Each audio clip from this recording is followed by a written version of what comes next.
essa matéria aqui do New York Times, eu achei bem pontual o que eles estão falando aqui, que é como essas inteligências artificiais agora sendo integradas nativamente nos sistemas operacionais, tanto dos celulares como dos computadores, como é que fica essa parte de privacidade com isso? Porque, bem ou mal, com o ChatGPT, você ainda tem um controle do tipo de informação que você passa para ela. Você, no começo, na verdade, você só tinha os prompts, você só tinha texto.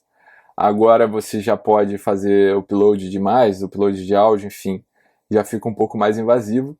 Mas o que a gente está falando aqui, que a matéria pontua, é de uma coisa muito maior. É você, de fato, dar acesso a essas empresas a todos os dados no seu computador, no seu celular. E aí, num primeiro momento, isso parece bom, porque tende a melhorar as respostas que você vai ter, vai dar mais contexto para elas, mas qual é o limite disso daí, né? Até que ponto o uso dessas informações por essas empresas ele não está ficando exagerado. E aí, bom, você tem algumas questões que as empresas estão usando para argumentar em cima disso daí. E aí, uma das coisas que a Apple fez, que eu achei bem polêmico, que a gente falou muito de Apple Intelligence no episódio da semana passada, acho que vale a pena você assistir aí se você não sabe do que a gente está falando, mas assim, de forma resumida, é a inteligência artificial que a Apple vai lançar nos iPhones e em todos os sistemas dela. Só que a gente descobriu essa semana que ela vai lançar somente para a linha iPhone 15 Pro dela de celulares e para os MacBooks mais modernos, se eu não me engano, só com o chip do M2 ou do M2 para cima. Então, assim, as máquinas mais caras dela, né, os produtos mais caros. E aí você pode falar de obsolescência programada, que a Apple já faz há muito tempo, mas o que ela está alegando aqui é que isso é uma questão de privacidade. Ela diz que a inteligência artificial dela, ela não vai enviar as informações para a cloud dela, para os servidores da Apple. Essas informações elas vão ficar no seu aparelho e o seu próprio telefone, no caso aqui o iPhone 15 Pro, ele vai processar essas informações e devolver a resposta no Apple Intelligence, sem passar as suas informações para nenhum servidor de terceiros. Eu achei isso bem ousado. Não sei como. Acho que isso vai criar muita dor de cabeça para a Apple no começo, né? É um produto que muitas pessoas vão ter interesse, e a gente está falando de ela reduzindo para uma fatia bem exclusiva dos consumidores dela.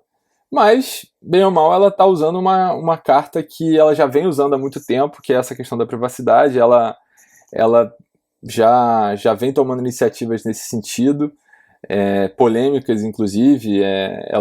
Ela foi a primeira a criar uma série de barreiras para empresas utilizarem as suas informações para Instagram, Facebook, enfim, a Meta já teve uma guerra bem grande com ela recente em relação a isso, e ela vem trabalhando essa parte de privacidade muito forte, que ela tem um cuidado muito grande com isso. E eu achei interessante esse approach dela, não sei como é que vai ser recebido.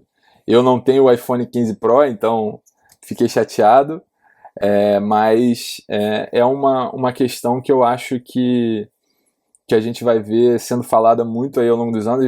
A gente não tem como comentar muito, porque essa inteligência artificial ela está sendo introduzida agora de forma nativa nos sistemas muito recentemente, e aí cabe à empresa. A gente tem a questão da regulamentação também, que ainda não veio de inteligência artificial. Então, basicamente, se ela quiser, ela vai fazer aquele termo super extenso que ninguém lê, e se você der o autorizar, você vai estar liberando ela a utilizar todas as informações que estão ali no seu celular para gerar as respostas.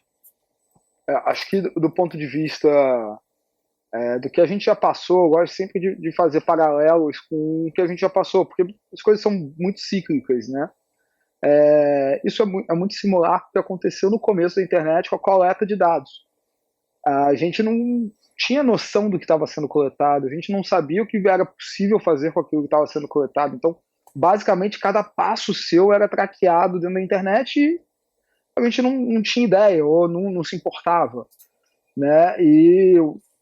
Tanto que há pouquíssimo tempo atrás, 2, 3, 4 anos no máximo, surgiram as regulamentações, né? Tanto a europeia quanto a brasileira, que é baseado na europeia, para regulamentar a coleta e utilização de dados. E, de novo, a gente está com uma tecnologia totalmente nova, capacidades novas, e a gente também não sabe o que é capaz de ser feito, quais dados estão sendo coletados, ou mesmo com o controle, o que dá para fazer com esses dados agora com essa tecnologia nova de inteligência artificial. Mas isso já é o que acontece normalmente com as tecnologias. A tecnologia vem, abre portas, é utilizada e a regulamentação ela vem 2, 3, 4, 5, 10 anos depois, correndo atrás da tecnologia. Acho que talvez a gente esteja num momento um pouco mais consciente, então pode ser que a regulamentação ou acompanhe mais rápido, ou limite um pouco o crescimento, ou a opinião pública mesmo limite um pouco o crescimento ou utilização, forçando empresas como a fazerem o que a Apple fez, de buscar alternativas diferentes para o processamento para mitigar esse ruído com os usuários, com a população, de que você está usando meus dados para tudo. O quanto isso que a Apple está fazendo é eficiente ou não do ponto de vista de utilização dos dados, eu não sei dizer.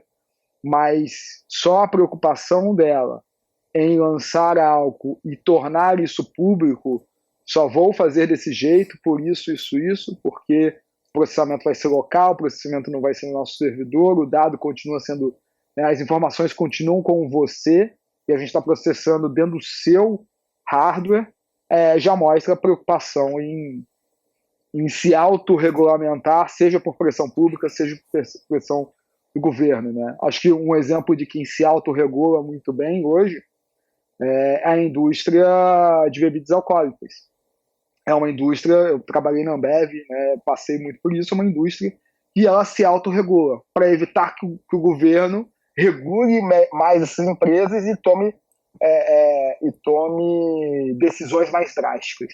Então, acho que é um pouco o caminho que eu vejo que esse ponto sobre dados vem se tomando, e essa é a grande discussão da inteligência artificial. Né? O poder dela e o quanto de dados e informações ela consegue gerar sobre a gente agora. Com certeza. Eu acredito muito nisso. Acho que a Apple ela vai usar essa carta muito forte no marketing dela, na divulgação dela do Apple Intelligence. Ela já vem fazendo isso com outras soluções dela, e ela não vai deixar de usar em relação ao Apple Intelligence, porque não deixa de ser uma medida muito polêmica. Isso vai gerar um ruído muito grande com os usuários dela. Conforme eu comentei, somente os usuários do iPhone 15 Pro e dos MacBooks mais novos. Isso vai gerar um ruído, mas ela está apostando que isso é uma questão muito importante para os usuários, a questão da privacidade, e ela está falando, olha, se você usar aqui o Apple Intelligence, pode ficar tranquilo que a gente não vai estar recebendo essas informações. E aí eu imagino que muita gente vai optar por utilizar o serviço dela. Vamos ver como é que vai ser a aderência.